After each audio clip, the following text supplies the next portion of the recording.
मेरी मॉम, जिसने मुझे कई सालों तक छोड़ दिया था, अचानक मुझसे कांटेक्ट की और कहा कि वह मुझे मुआवजे के तौर पर कुछ पॉकेट मनी ट्रांसफर करना चाहती है। आधा यकीन और आधा शक करते हुए मैंने अपना फोन खोला और अमाउंट चेक किया। 1 0 2 0 फिर 3 0। मैं गिनता ही चला गया जब तक कि मुझे पूरे 9 शून्य दिखाई नहीं दिए। मेरे अकाउंट में पूरे 1 बिलियन युआन आ चुके थे। उस हैरान कर देने वाली रकम ने मुझे पूरी तरह सुन्न कर दिया। लेकिन इससे पहले कि मैं कुछ समझ पाता, रेड टेबल पर बैठी शु लिंगलिंग अचानक मेरी तरफ दौड़ती हुई आई और जोर से मुझ पर क्लास फंड्स चुराने का आरोप लगाने लगी। उसकी बात सुनते ही मेरे अंदर का गुस्सा फट पड़ा। मैंने तुरंत पलटकर कहा, सिर्फ इसलिए कि मैं गरीब हूँ तुम मुझ पर चोरी का इल्जाम लगा दोगी? सिर्फ इसलिए कि मैं गरीब हूँ तुम मुझे फंसा सकती हो? सिर्फ इसलिए कि मैं गरीब हूँ जब चाहो मेरी बेइज्जती कर सकती हो? मैं झोयांग भले ही गरीब हूँ लेकिन मेरे पास ईमानदारी है। मैं भूखा मरना या ठंड से मरना पसंद करूंगा लेकिन इतनी घटिया हरकत कभी नहीं करूंगा। मेरी बात सुनकर पूरी क्लास दंग रह गई। उनकी नजरों में मैं हमेशा एक शांत और सीधा साधा इंसान था। यह पहली बार था जब उन्होंने मुझे इतना गुस्से में देखा था। पूरा क्लासरूम एकदम शांत हो गया और कई स्टूडेंट्स एक दूसरे की तरफ अनिश्चित नजरों से देखने लगे। किसी को समझ नहीं आ रहा था कि क्या कहा जाए। कुछ पल बाद कुछ क्लासमेट्स मेरी तरफदारी करने लगे। एक ने कहा, हाँ, झोयांग ने आज तक कभी कोई गलत काम नहीं किया, वो चोरी करेगा ऐसा नहीं लगता। दूसरे ने कहा, शु लिंगलिंग एक बार फिर से अच्छी तरह देखो, शायद तुम कहीं रखकर भूल गई हो। जब शु लिंगलिंग ने देखा कि लोग मेरा साथ देने लगे हैं तो उसके चेहरे पर हैरानी साफ दिखाई देने लगी। उसने तुरंत विरोध करते हुए कहा, ऐसा हो ही नहीं सकता कि मैं भूल गई हूँ, वैसे भी पैसे गायब हैं तो और कौन ले सकता है। उसी समय शु लिंगलिंग का बॉयफ्रेंड झांग यांग क्लासरूम में आया। उसने आते ही दावा किया कि क्लास फंड्स मैंने ही चुराए हैं। शु लिंगलिंग को जैसे तुरंत अपना सबसे बड़ा सहारा मिल गया। झांग यांग ने मेरी तरफ देखा जैसे उसे अचानक कुछ याद आ गया हो। फिर उसने तिरछी नजर से मुझे देखा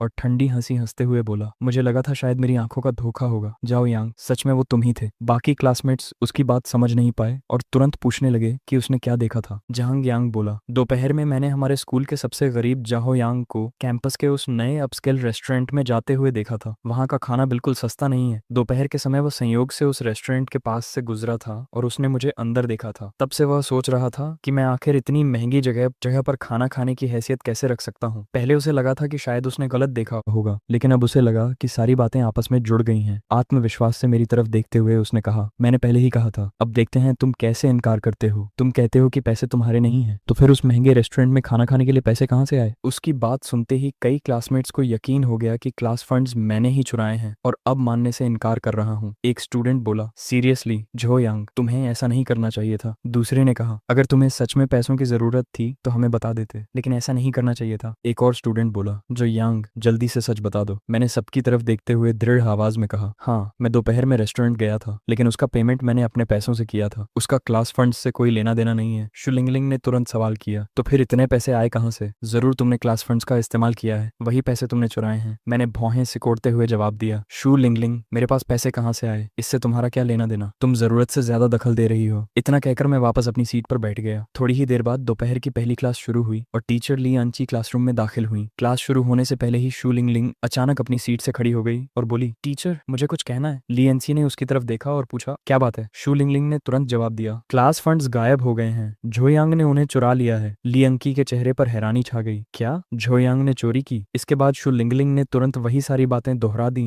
जो झांग यांग ने देखा होने का दावा किया था। फिर उसने ताना मारते हुए कहा, वो इतना गरीब है, फिर वो इतनी महंगी जगह पे जाकर खाना कैसे खा सकता है? मैंने उनकी तरफ देखते हुए कहा, मुझे पता है आप लोग क्या सोच रहे हैं। आपको लगता है कि मेरे पास वहां खाना खाने लायक पैसे हो ही नहीं सकते। ली अंकी अच्छी तरह जानती थी कि झांग यांग जिस रेस्टोरेंट की बात कर रहा था वह स्कूल के आसपास की सबसे महंगी जगहों में से एक था। उनके मन में भी यही सवाल उठा कि आखिर मैं वहां खाना खाने का खर्च कैसे उठा सकता था। क्या मैंने अपने बचे हुए सारे लिविंग एक्सपेंसेस वहीं खर्च कर दिए थे? लेकिन वह मेरे स्वभाव को भी अच्छी तरह जानती थी। मैंने तुरंत कहा, मैंने अपने ही पैसे खर्च किए हैं, मैंने क्लास फंड्स नहीं चुराए। आपके पास ऐसा कौन सा सबूत है जो साबित करता हो कि पैसे मैंने लिए हैं? ली अंकी जानती थी कि मेरे पास ज्यादा पैसे नहीं होते लेकिन वह यह भी जानती थी कि मैं ऐसा इंसान नहीं हूँ जो चोरी जैसी हरकत करे। लेकिन शु लिंगलिंग इतनी आसानी से पीछे हटने वाली नहीं थी। व्यंग्य भरी मुस्कान के साथ उसने कहा, अभी भी मानने को तैयार नहीं हो तो क्या तुम मुझे अपनी तलाशी लेने दोगे? मैंने तुरंत पलटकर कहा, तुम्हें किसने हक दिया है मेरी तलाशी लेने का? शु लिंगलिंग ठंडी हंसी हंसते हुए बोली, इतना गिल्टी क्यों बिहेव कर रहे हो झोयांग? अगर तुमने चोरी नहीं की तो डर किस बात का? मुझे तलाशी लेने दो, इससे तुम्हारी बेगुनाही साबित हो जाएगी और टीचर लियांग की भी तुम पर भरोसा कर लेंगी। मेरे जवाब का इंतजार किए बिना शु लिंगलिंग ने मेरी जेबें टटोलनी शुरू कर दी। उसने काफी देर तक तलाश की लेकिन मेरे पास से एक भी युआन नहीं मिला। यह देखकर ली अंकी ने चुपचाप राहत की सांस ली। लेकिन तभी शु लिंगलिंग अचानक बोली, बिल्कुल, उसके पास पैसे नहीं होंगे, उसने कहीं छिपा दिए होंगे। इतना कहकर उसने मेरा बैकपैक पकड़ लिया और उसके अंदर का सारा सामान जमीन पर उलट दिया। जैसे ही सारी चीजें चीजें बाहर गिरी, उनमें से लाल रंग के बैंक नोट्स की एक मोटी गड्डी भी निकलकर सामने आ गई। शू लिंगलिंग ने तुरंत उन पैसों को उठा लिया और सबके सामने ऊंचा लहराने लगी, मानो उसे डर हो कि कहीं किसी की नजर उन पर न पड़े। मैं एक पल के लिए बिल्कुल जड़ हो गया। फिर अचानक मुझे याद आया कि कल रात खाना खाने के बाद मैं बैंक गया था और अपने लिए कुछ पैसे निकाले थे। मेरे पास वॉलेट भी नहीं था, इसलिए मैंने वो कैश बस अपनी एक किताब के अंदर रखकर बैग में डाल दिया था। मैं यह बात आखिर भूल कैसे गया? शुलिंगलिंग के हाथ में पैसे देखकर मैंने तुरंत कहा, ये मेरे पैसे हैं। शुलिंगलिंग ने मुझे पूरी नफरत और तिरस्कार से देखा, फिर व्यंग्य करते हुए बोली, तुम्हारे पैसे? इतने पैसे तुम्हारे पास आए कहाँ से? यहाँ हर कोई जानता है कि तुम्हारी हालत कैसी है। अब जब रंगे हाथों पकड़े गए हो तो और क्या सफाई दोगे? पास खड़ी ली अंकी भी ये देखकर पूरी तरह हैरान रह गई। आमतौर पर उन्हें अच्छी तरह पता होता था कि मेरे पास कितने पैसे होते हैं, क्योंकि वही मुझे मेरे लिविंग एक्सपेंसेस देती थी। पिछले 2 दिनों में मैंने टैक्सी और रेस्टोरेंट पर काफी पैसे खर्च किए थे, इसलिए किसी भी हालत में मेरे पास इतनी कैश बचनी नहीं चाहिए थी। मेरे बैग में इतनी बड़ी रकम देखकर उनके चेहरे का भाव तुरंत ठंडा पड़ गया। उन्होंने मेरी तरफ देखते हुए कहा, अब और क्या समझाना बाकी है? मैंने दांत भींचते हुए जवाब दिया, क्या आपको नहीं पता कि मैं कौन हूँ? ली अंकी मेरी होमरूम टीचर थी, लेकिन इसके साथ साथ वह कानूनी तौर पर मेरी पत्नी भी थी। कई साल पहले मेरे माता पिता ने ली परिवार की बहुत मदद की थी। उस एहसान का बदला चुकाने के लिए ली परिवार ने अपनी बेटी की शादी झाओ परिवार में तय कर दी थी। जैसे ही मैं बालिग हुआ, ली अंकी को मजबूर होकर मेरे साथ मैरिज रजिस्टर करवानी पड़ी। मेरे माता पिता के गायब होने के बाद से मैं उन्हीं के साथ रह रहा था, लेकिन ली अंकी ने कभी भी इस रिश्ते को दिल से स्वीकार नहीं किया था और हमेशा उससे नफरत करती रही थी। इससे पहले कि ली अंकी कुछ और कह पाती, कुछ क्लासमेट्स तुरंत बोल पड़े। एक ने कहा, जो यांग, तुम्हारी हिम्मत कैसे हुई टीचर ली को उनके नाम से बुलाने की? क्या तुम पागल हो गए हो? दूसरे ने ताना मारते हुए कहा, तुम अपने आप को समझते क्या हो? टीचर ली भला कैसे जान सकती हैं कि तुम असल में कैसे इंसान हो? चेहरे से किसी के दिल का पता नहीं चलता। एक और स्टूडेंट बोला, अब भी बहस कर रहे हो? टीचर को क्या पता कि तुम्हारी असली सच्चाई क्या है? शुलिंगलिंग ने सिर हिलाया और ठंडी आवाज में कहा, सच कहूं तो मैं तुमसे बहुत निराश हूं। मैंने तुरंत जवाब दिया, मैंने पैसे नहीं चुराए। अचानक ली अंकी ने जोर से पोडियम पर हाथ मारा और गुस्से में चिल्लाई, इतना सब होने के बाद भी तुम अपनी गलती मानने को तैयार नहीं हो? बाहर निकल जाओ, मेरे पास तुम्हारे जैसा स्टूडेंट नहीं हो सकता। अपने बचाव में कहने के लिए मेरे पास कुछ भी नहीं बचा था। मैं चुपचाप क्लासरूम के बाहर जाकर खड़ा हो गया और पूरी क्लास खत्म होने तक वहीं अकेला खड़ा रहा। जैसे ही क्लास खत्म हुई, शू लिंगलिंग तिरस्कार भरे चेहरे के साथ क्लासरूम के दरवाजे तक आई। मेरी तरफ देखकर उसने मजाक उड़ाते हुए कहा, कुछ लोग सच में एहसान फरामोश होते हैं, मौका मिलने के बाद भी अपनी गलती मानने को तैयार नहीं होते। पास खड़े कुछ स्टूडेंट्स आपस में धीरे धीरे बातें करने लगे। अब मामला बहुत बिगड़ चुका है, देखते हैं अब झो यांग क्या करता है। मैंने शू लिंगलिंग की तरफ देखते हुए दृढ़ आवाज में कहा, मैंने पैसे नहीं चुराए। उसने आंखें घुमाई और हंसते हुए कहा, सबको पता है कि पैसे किसने चुराए हैं। मैंने उसकी आंखों में देखते हुए कहा, तुम मेरा मजाक उड़ा सकती हो, लेकिन मेरे चरित्र पर कीचड़ नहीं उछाल सकती। शू लिंगलिंग जोर जोर से हंसने लगी, तुम्हारा भी कोई कैरेक्टर है? हाँ हाँ हाँ, कितना मजाक किया है। इतना कहकर वह घमंड से मुस्कुराती हुई वहां से चली गई। मैंने अपने दोनों मुट्ठियां इतनी जोर से भींच ली कि मेरा पूरा शरीर गुस्से से कांपने लगा। अगर वह लड़की ना होती तो शायद मैं उसी वक्त उसे एक थप्पड़ मार चुका होता। तभी पीछे से ली अंकी की आवाज आई, मेरे ऑफिस में आओ। शू लिंगलिंग के जाने के बाद मैं ली अंकी के पीछे पीछे उनके ऑफिस में चला गया। जैसे ही मैं अंदर पहुंचा, उन्होंने जोर से अपनी लेसन प्लान डेस्क पर पटक दी। गुस्से से मुझे घूरते हुए बोली, जो यांग, मुझे सच में उम्मीद नहीं थी कि तुम इतनी घटिया हरकत करोगे। तुम्हें पता भी है चोरी का मतलब क्या होता है? मैंने तुरंत जवाब दिया, क्या आपको सच में लगता है कि मैं ऐसा इंसान हूँ? ली अंची ने गुस्से से मुझे देखते हुए कहा, तो फिर समझाओ, तुम्हारे पास इतने पैसे आए कहाँ से? मैंने शांत स्वर में कहा, मुझे मिले थे। मेरे मुंह से ये शब्द निकलते ही उनका चेहरा और भी सख्त हो गया। अब तुम ये भी कहोगे कि तुम्हें पैसे मिले थे? कल तुम्हें खाना मिल गया था और आज तुम्हें पैसे मिल गए। उन्होंने फिर से जोर से मेज पर हाथ मारा और चिल्लाई, जो यांग, क्या तुम्हें सच में लगता है कि मैं इतनी बेवकूफ हूँ? मैंने उनकी आंखों में देखते हुए कहा, उन्हें मुझ पर भरोसा नहीं है और अब आपको भी मुझ पर भरोसा नहीं रहा। ली अंची ने ठंडी आवाज में जवाब दिया, मैं तुम पर भरोसा क्यों करूं? इतनी बड़ी बात हो जाने के बाद भी तुम्हें अपनी गलती का एहसास तक नहीं है। मैं भला तुम्हारे जैसे इंसान से शादी कैसे कर सकती हूँ? जितना वह बोलती जा रही थी, उनका गुस्सा उतना ही बढ़ता जा रहा था। साफ दिखाई दे रहा था कि जिस इंसान को वह चोर समझ चुकी थी, उससे शादी का ख्याल ही उन्हें घिन दिला रहा था। उनकी बातें सुनकर मेरा भी सब्र पूरी तरह टूट गया। मैं गुस्से से चिल्लाया, मानो या मत मानो, लेकिन मैं भी उतना ही गुस्से में हूँ। इतना कहकर मैं दरवाजे की तरफ मुड़ गया। वहीं रुक जाओ, ली अंकी ने पीछे से जोर से पुकारा। मैं बिना पीछे देखे ठंडी आवाज में बोला, अगर आपको मुझ पर भरोसा ही नहीं है तो अब मेरे पास कहने के लिए कुछ भी नहीं बचा। ली अंकी, मेरी एक बात याद रखिए, मैं झो यांग गरीबी में मर जाना पसंद करूंगा, लेकिन ऐसी नीच हरकत कभी नहीं करूंगा। इतना कहकर मैं सीधे ऑफिस से बाहर निकल गया। जैसे ही मैं बाहर पहुंचा, अंदर से अब भी ली अंकी की गुस्से भरी आवाज सुनाई दे रही थी, अगर जाना है तो चले जाओ, ठीक है निकल जाओ। मैं भी अंदर से टूट चुका था। इतने साल साथ रहने के बाद भी उन्होंने मुझ पर जरा सा भी भरोसा नहीं किया। अगर ऐसा ही था तो मेरे लिए उस घर में वापस लौटने की कोई वजह नहीं बची थी। इसके अलावा अब मेरे पास पैसे भी थे। एक और घर खरीदना अब कोई बड़ी बात नहीं रह गई थी। मैं वहां से शिफ्ट हो सकता था और आखिरकार ली अंकी के कंट्रोल में रहना बंद कर सकता था। बस यह सोचकर ही मुझे राहत महसूस हुई। मैंने बिना एक पल गंवाए फैसला कर लिया। आज ही मैं वहां से निकलने वाला था। स्कूल से बाहर निकलते ही मैंने एक टैक्सी रोकी और सीधे शहर के सबसे आलीशान रेजिडेंशियल डेवलपमेंट की तरफ चल पड़ा। जैसे ही मैं सेल्स ऑफिस के अंदर दाखिल हुआ, वहां मौजूद कई सेल्स पीपल आदतन अपनी सीटों से खड़े हो गए, लेकिन जब उन्होंने मुझे ध्यान से देखा तो सभी वापस बैठ गए। वे अनुभवी सेल्स पर्सन एक ही नजर में पहचान लेते थे कि कौन सच में घर खरीदने आया है और कौन सिर्फ देखने आया है। मेरी कम उम्र और साधारण कपड़े देखकर उन्होंने साफ तौर पर मुझे दूसरी कैटेगरी में रख दिया। यह देखकर कि कोई भी मेरी तरफ आने को तैयार नहीं था, मुझे बिल्कुल गुस्सा नहीं आया। इस तरह का व्यवहार मैं पहले भी कई बार झेल चुका था। मैंने सेल्स ऑफिस में चारों तरफ नजर दौड़ाई और सहजता से पूछा, इस घर की कीमत कितनी है? मेरे सवाल पर एक अनुभवी सेल्समैन ने मुझे झुंझलाहट भरी नजर से देखा और ऊंची आवाज में कहा, जो यंग, जाओ इसे डील करो और जल्दी से भेज दो। इसे मॉडल अपार्टमेंट दिखा देना, लेकिन ध्यान रखना कि कहीं ये कुछ तोड़ ना दे। उसकी बात सुनते ही एक युवा मेल इंटर्न सेल्स जल्दी से मेरी तरफ आया। उसने मुझे ऊपर से नीचे तक गौर से देखा। हालांकि मेरी शक्ल बिल्कुल भी ऐसी नहीं लग रही थी कि मैं यहाँ घर खरीद सकता हूँ, लेकिन उसके सीनियर्स ने उसे मेरी सर्विस करने के लिए कहा था, इसलिए वह विनम्रता से मेरे सामने आकर प्रॉपर्टी का परिचय देने लगा। सर, ये अपार्टमेंट 60 स्क्वायर मीटर का है। वह पूरे धैर्य से मुझे अपार्टमेंट की जानकारी दे ही रहा था कि तभी वही अनुभवी सेल्समैन अचानक उत्साह से चमक उठा। उसके चेहरे पर पल भर में चापलूसी भरी मुस्कान फैल गई और वह तेजी से एंट्रेंस की ओर भागा। जिज्ञासा में मैंने भी पीछे मुड़कर देखा।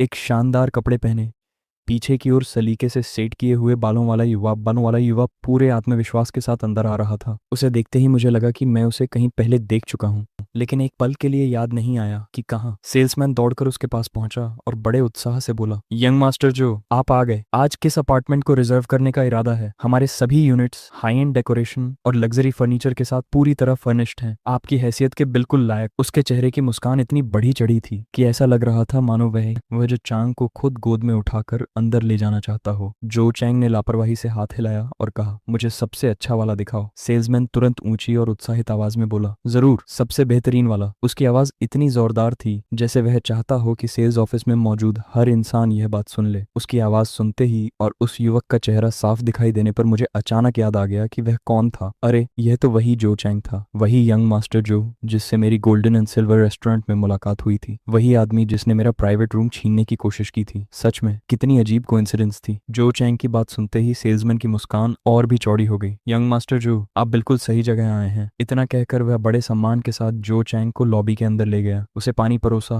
कुछ देर बातचीत की और उसके बाद उसका व्यवहार पहले से भी ज्यादा उत्साही हो गया। साफ दिखाई दे रहा था कि वह जो चैंग की पहचान और उसकी फाइनेंशियल स्टेटस की पूरी तरह पुष्टि कर चुका था। दूसरी तरफ जो चैंग अभी भी गोल्डन एंड सिल्वर रेस्टोरेंट में हुई अपनी बेइज्जती नहीं भूला था। उस दिन मैनेजर के रवैये ने उसे अंदर तक असहज कर दिया था। एक अमीर यंग मास्टर होने के बावजूद उसके साथ एक साधारण गरीब लड़के से भी बदतर व्यवहार किया गया था। लेकिन आज सब कुछ अलग था। इस अनुभवी सेल्समैन की बेहतरीन सर्विस ने आखिरकार उसके घायल हुए अहंकार को काफी हद तक शांत कर दिया। मुझे सबसे बेहतरीन यूनिट दिखाओ, जो चांग ने दोबारा कहा। यह सुनकर सेल्समैन मन ही मन खुशी से झूम उठा। उसकी नजर में तो कई 10,000 युआन की कमीशन लगभग उसकी जेब में आ चुकी थी। वह तुरंत मुस्कुराते हुए बोला, बिल्कुल यंग मास्टर जो, कृपया इस तरफ आइए। जिस यूनिट में आपकी दिलचस्पी है वह बहुत ही सुविधाजनक है। अगर आप आज ही पेमेंट पूरा कर दें तो आज ही उसमें शिफ्ट भी हो सकते हैं। उसकी बात सुनकर मैंने पास से कहा, मुझे भी ठीक यही चाहिए। बाद में मुझे भी वहां ले चलना, मैं भी एक बार देखना चाहता हूँ। सेल्समैन ने तुरंत मेरी तरफ तिरस्कार भरी नजर से देखा और होंठ सिकोड़ते हुए बोला, पहले यह सोच लो कि तुम उसे खरीद भी सकते हो या नहीं। मैंने भौहें चढ़ाते हुए पूछा, मैं उससे पहले आया था, है ना? फिर वह देख सकता है, लेकिन मैं क्यों नहीं? सेल्समैन ने मजाक उड़ाते हुए जवाब दिया, तुम अपनी तुलना उनसे कर रहे हो, यंग मास्टर जो हमारे VIP क्लाइंट्स में से एक हैं। जैसे ही यह बात कही गई, जो चांग ने मेरी तरफ देखा, मुझे देखते ही वह हल्का सा ठिठक गया और तुरंत सीधा खड़ा हो गया। हैरानी से मुझे घूरते हुए उसने पूछा, क्या तुम इसे जानते हो? मैंने अनुभवी सेल्स पर्सन की तरफ देखते हुए शांत स्वर में कहा, मैं यहाँ तुम्हारा वाईफाई इस्तेमाल करने नहीं आया हूँ और न ही सिर्फ यूं ही घूमने आया हूँ। फिर मैंने इंटर्न की तरफ मुड़कर कहा, श्याओ जियांग, क्या तुमने अभी तक मुझे अपार्टमेंट की पूरी जानकारी नहीं दी? उसके जवाब देने से पहले ही अनुभवी सेल्स पर्सन ने अधीर होकर हाथ हिलाया और कहा, इसे पहले यहाँ से जाने को कहो। यंग मास्टर जो ने अभी तक घर भी नहीं देखा है।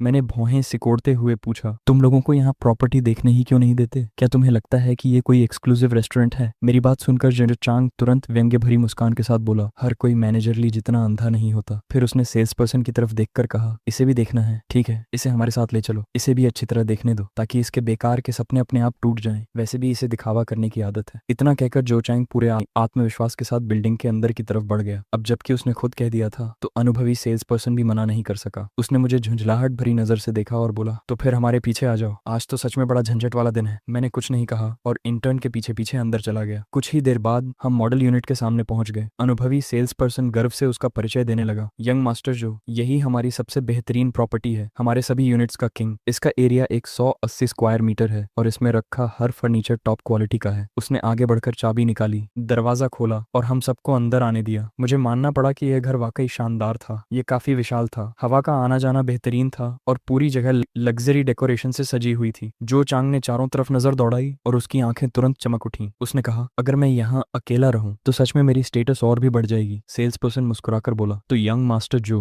आपको कैसा लगा? फिर वह तुरंत जोड़ते हुए बोला, इसकी क्वालिटी देखकर घबराइए मत। आपके जैसे व्यक्ति के लिए इसकी कीमत बिल्कुल भी ज्यादा नहीं है। इसकी कीमत सिर्फ 7.5 मिलियन युआन है। मैं आपको स्पेशल डिस्काउंट भी दे दूंगा। कुल मिलाकर सिर्फ 7.2 मिलियन युआन। क्या ये शानदार डील नहीं है? लेकिन जैसे ही जो चैंग ने कीमत सुनी, उसके चेहरे के भाव एकदम जम गए। उसकी आंखें हल्की सी फैल गईं। 7 मिलियन युआन। हालांकि वह एक अमीर परिवार से था, लेकिन उसे हर महीने सिर्फ 2 लाख युआन का अलाउंस मिलता था। ऊपर से उसने हाल ही में एक नई स्पोर्ट्स कार भी खरीदी थी, इसलिए उसके लिए यूं ही 7 मिलियन युआन खर्च करके घर खरीद लेना बिल्कुल भी आसान नहीं था। फिर भी वह यह बात मान नहीं सकता था। इतने लोगों के सामने अपनी इज्जत खोना उसके लिए सबसे बुरी बात होती। दूसरी तरफ सेल्स पर्सन अब भी मुस्कुराते हुए बोला, आप जैसे व्यक्ति के लिए तो इतनी सी रकम कोई मायने ही नहीं रखती। सबसे जरूरी बात आराम से रहना है ना? सेल्स पर्सन ने मुस्कुराते हुए कहा। जो चैंग ने जबरदस्ती मुस्कान बनाए रखी और जवाब दिया, हाँ, लेकिन यह घर।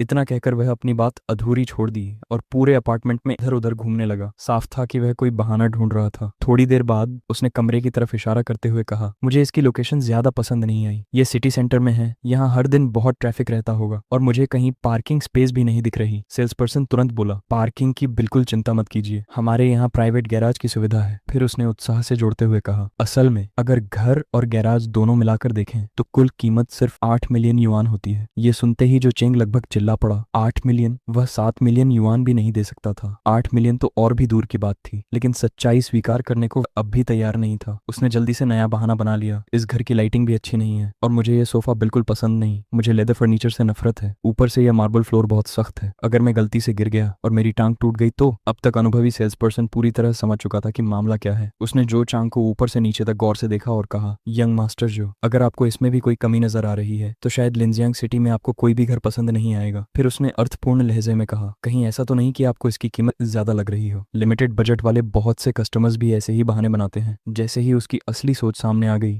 जो चैंग तुरंत भड़क गया। महंगा? मेरे लिए? क्या तुम्हें पता भी है मैं कौन हूँ? मैं जो चैंग हूँ। क्या तुम्हें लगता है कि मैं इतनी सी रकम की परवाह करता हूँ? सेल्स पर्सन तुरंत मुस्कुराया और बोला, यंग मास्टर जो, आपने गलत समझा, मेरा ऐसा कोई मतलब नहीं था। फिर उसने तुरंत बात बदलते हुए कहा, ऐसा करते हैं, हमारे पास कुछ और प्रॉपर्टीज भी हैं, उनकी कीमत सिर्फ 1 या 2 मिलियन युआन है। शायद वे आपकी जरूरतों के हिसाब से ज्यादा बेहतर रहेंगी। साफ था कि वह इस आलीशान मैंशन को बेचने की उम्मीद छोड़ चुका था और अब किसी दूसरी डील को बचाने की कोशिश कर रहा था। यह सुनते ही जो चांग गुस्से से बोला, क्या तुम मुझे नीचा दिखा रहे हो? उधर मैं तब तक पूरे घर का निरीक्षण कर चुका था और इंटर्न के साथ थोड़ा आगे बढ़ गया था। हर चीज ध्यान से देखने के बाद मैंने सिर हिलाया और कहा, घर अच्छा है। मेरी बात सुनकर अनुभवी सेल्स पर्सन ने आंखें घुमाई और तिरस्कार से बोला, क्या बकवास कर रहे हो? फिर उसने अधीर होकर हाथ हिलाते हुए कहा, देख लिया ना, अब जल्दी यहाँ से निकलो। जब खरीद ही नहीं सकते तो यहाँ आने की क्या जरूरत थी? मेरे कुछ कहने से पहले ही जो चैंग ने मुझे तिरस्कार भरी नजर से देखते हुए कहा, मैं भी ये घर नहीं खरीद रहा। तो तुम्हें क्या लगता है कि तुम खरीद लोगे? तुम्हें पता भी है ये कैसी जगह है? शायद इस बाथरूम का टॉयलेट तक खरीदने की हैसियत नहीं होगी तुम्हारी। फिर वह हंसते हुए बोला, अगर मुझे भी ये घर खरीदने में परेशानी हो रही है तो तुम्हारे जैसे गरीब लूजर के लिए तो ये नामुमकिन है। मैंने उसकी बात पूरी तरह नजरअंदाज कर दी और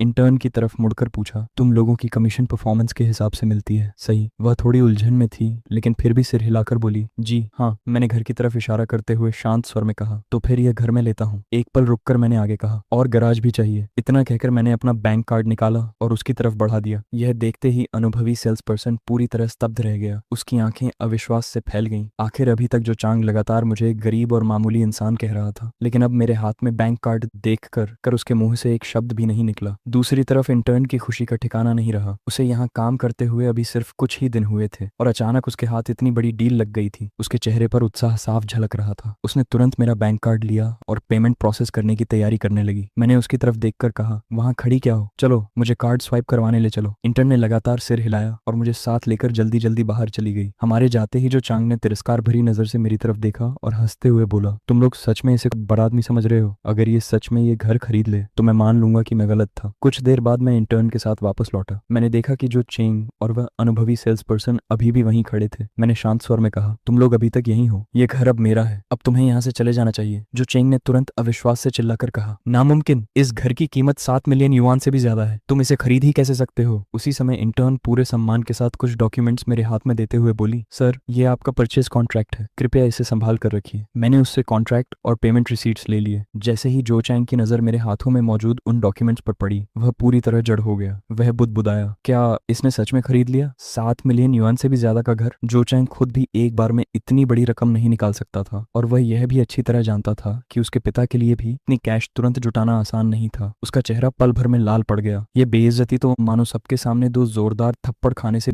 ज्यादा दर्दनाक थी। आखिरकार वह और सहन नहीं कर पाया। बिना एक शब्द बोले वह मुड़ा और वहां से चला गया। उधर अनुभवी सेल्स पर्सन की हालत भी कुछ बेहतर नहीं थी। मेरी तरफ देखते हुए उसका मन कर रहा था कि खुद को जोरदार थप्पड़ मार ले। उसकी अपनी घमंडी सोच की वजह से लगभग 1 लाख युआन की कमीशन उसके हाथ से निकल चुकी थी। यह सोच ही उसके लिए असहनीय थी। जब उसने पूरी घटना के बारे में दोबारा सोचा तो उसे एहसास हुआ कि जो चैंग कोई बहुत यंग मास्टर नहीं था। लिनजियांग सिटी जैसे शहर में वह बस एक थर्ड रेट अमीर लड़का था, जिसकी असली ताकतवर लोगों के बीच कोई खास हैसियत नहीं थी। उसे जो चैंग की वह बात भी याद आई जब उसने कहा था कि गोल्डन एंड सिल्वर रेस्टोरेंट के मैनेजर ली को खास मेहमानों की पहचान करना नहीं आता। लेकिन अब सोचने पर उसे समझ आ गया कि वह बात पूरी तरह बकवास थी। गोल्डन एंड सिल्वर रेस्टोरेंट शहर के सबसे बेहतरीन रेस्टोरेंट्स में से एक था। वहां का मैनेजर किसी महत्वपूर्ण व्यक्ति को पहचानने में कैसे गलती कर सकता था? ज्यादा संभावना तो यही थी कि जो चैंग की खुद की हैसियत इतनी नहीं थी कि वह सचमुच प्रभावशाली लोगों से कभी मिला हो। मैनेजर ली से अपनी तुलना करते हुए अनुभवी सेल्स पर्सन को अचानक महसूस हुआ कि वह अभी भी कितना वह अनुभवहीन था। सबके जाने के बाद मैं अपने नए घर के सोफा पर धम्म से बैठ गया। पूरे शरीर में थकान की एक लहर दौड़ गई और पूरे दिन में पहली बार मुझे थोड़ा सुकून महसूस हुआ। कुछ ही देर बाद मुझे एक कॉल आया। बताया गया कि मेरे अंकल का birthday banquet golden and silver restaurant में रखा गया है। मैं तुरंत एक टैक्सी लेकर वहां पहुंच गया। जब मैं रेस्टोरेंट के एंट्रेंस पर पहुंचा तो ली अंशी पहले से ही बाहर मेरा इंतजार कर रही थी। जैसे ही उसने मुझे टैक्सी से उतरते देखा, उसका चेहरा तुरंत सख्त हो गया। उसने ठंडे स्वर में कहा, फिर टैक्सी से आए हो? तुमसे तो कोई उम्मीद ही नहीं की जा सकती। सुन लो जो यांग, मैं तुम्हारे पैसे चुराने की बात को छिपाने में तुम्हारी मदद नहीं करूंगी। तुम चाहे जितनी बार कहो कि तुमने चोरी नहीं की, उससे कोई फर्क नहीं पड़ता। इस जिंदगी में तुम कभी कुछ नहीं बन पाओगे। मैंने उसकी तरफ शांत नजर से देखते हुए जवाब दिया, जरूरी नहीं कि ऐसा ही हो। मेरा जवाब सुनकर वह और भी ज्यादा चिढ़ गई। उसी समय उसकी आंट वहां आ गई। उसने मुझे घोर तिरस्कार से देखा और कहा, इसके जैसे इंसान से बात करके समय बर्बाद करने का कोई मतलब नहीं है। इसका कैरेक्टर ही देख लो, ये पूरी तरह निकम्मा है। चलो अंदर चलते हैं। इतना कहकर उसने मेरी तरफ आंखें घुमाई और ली अंशी को साथ लेकर रेस्टोरेंट के अंदर चली गई। जैसे ही मैं रेस्टोरेंट के अंदर पहुंचा, मैनेजर ली तुरंत सम्मान भरे भाव के साथ मेरी तरफ तेजी से बढ़कर आया। मिस्टर जाओ, आपने मुझे पहले क्यों नहीं बताया कि आप आ रहे हैं? अगर किसी तरह की कोई बदतमीजी हुई हो तो मुझे माफ कर दीजिए। शायद उन्होंने बाहर हुई बातचीत का कुछ हिस्सा सुन लिया था, लेकिन मेरा उसे लेकर कुछ भी समझाने का मन नहीं था। मैंने बस इतना कहा, कोई बात नहीं, मैं यहाँ सिर्फ एक फैमिली गैदरिंग के लिए आया हूँ। मैनेजर ली ने सम्मान से मुस्कुराते हुए जवाब दिया, मैं समझ गई मिस्टर। जो हमेशा से ही लो की रहे हैं। उनकी आंखों में साफ तौर पर सम्मान और प्रशंसा दिखाई दे रही थी। मैंने हल्के से सिर हिलाया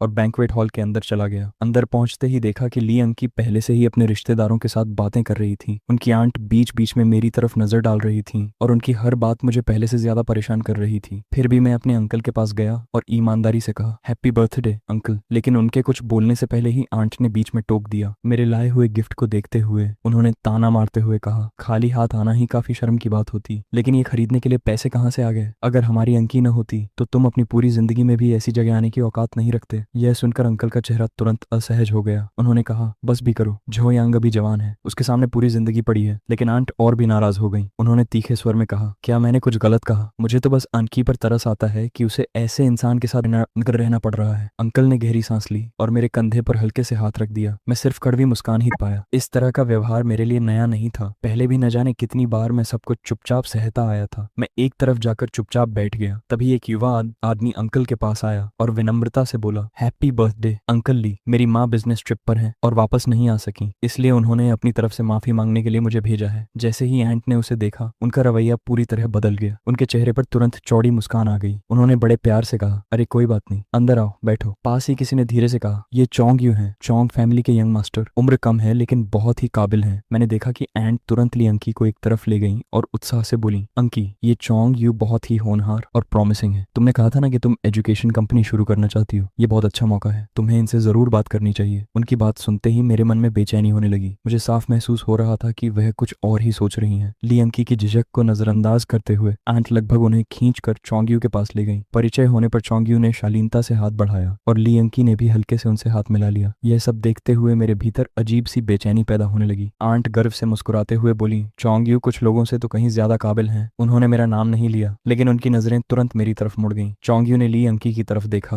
और विनम्रता से कहा, आंट आप मेरी जरूरत से ज्यादा तारीफ कर रही हैं। कुछ देर बाद उनकी नजर मुझ पर पड़ी, जो पास ही बैठा था। इससे पहले कि वह कुछ पूछते, आंट ने जल्दी से कहा, ओह ये तो हमारे एक गरीब रिश्तेदार हैं, बस सेलिब्रेशन में शामिल होने आ गए हैं। उन्होंने जानबूझकर यह बात छिपा ली कि मैं असल में ली अंकी का हस्बैंड हूँ। चोंग्यू ने बस एक नजर मेरी तरफ डाली। उन्होंने मुझे ग्रीट नहीं किया और मैंने भी उन्हें ग्रीट नहीं किया। बिना कुछ कहे मैं जाकर ली अंकी के बगल में बैठ गया और चुपचाप खाना खाने लगा। आंट लगातार चोंग्यू की प्लेट में खाना परोसती रही और थोड़ी ही देर में बात कपड़ों पर आ गई। उनके सूट को देखते हुए उन्होंने मुस्कुराकर कहा, चोंग्यू तुम्हारा सूट बहुत ही शानदार लग रहा है। चोंग्यू ने विनम्रता से मुस्कुराकर जवाब दिया, ये ओवरसीज में कस्टम मेड है। आंटी अगर आपको पसंद आया है तो बस अंकल का साइज बता दीजिए, अगली बार मैं उनके लिए भी कुछ सूट्स खरीद दूंगा। ये सुनते ही आंट खुशी से खिल उठी। उन्होंने तुरंत ली अंकी की तरफ मुड़कर कहा, अंकी तुम्हें तो अंकल का साइज पता है ना। चोंग्यू तुम इसे वीचैट पे मैसेज भेज देना। चोंग्यू ने तुरंत अपना फोन निकाला और मुस्कुराते हुए कहा, कोई बात नहीं, कुछ सूट्स ही तो हैं। आज बर्थडे गिफ्ट तैयार करने का समय नहीं मिल पाया, तो इसे ही मेरी तरफ से गिफ्ट समझ लीजिए। ली अंकी को उसके साथ कॉन्टैक्ट इन्फॉर्मेशन एक्सचेंज करते हुए देखकर मेरे दिल में अजीब सी बेचैनी होने लगी। मैं जानता था कि उन दोनों ने कुछ भी गलत नहीं किया था, लेकिन फिर भी मेरे सीने में जलन सी उठ रही थी। आंट ने तुरंत मेरे चेहरे का भाव देख लिया और ताना मारते हुए बोली, क्या हुआ, जलन हो रही है? अपनी इतनी सी औकात लेकर ऐसे सपने मत देखा करो। तभी चोंग्यू ने मेरी तरफ देखा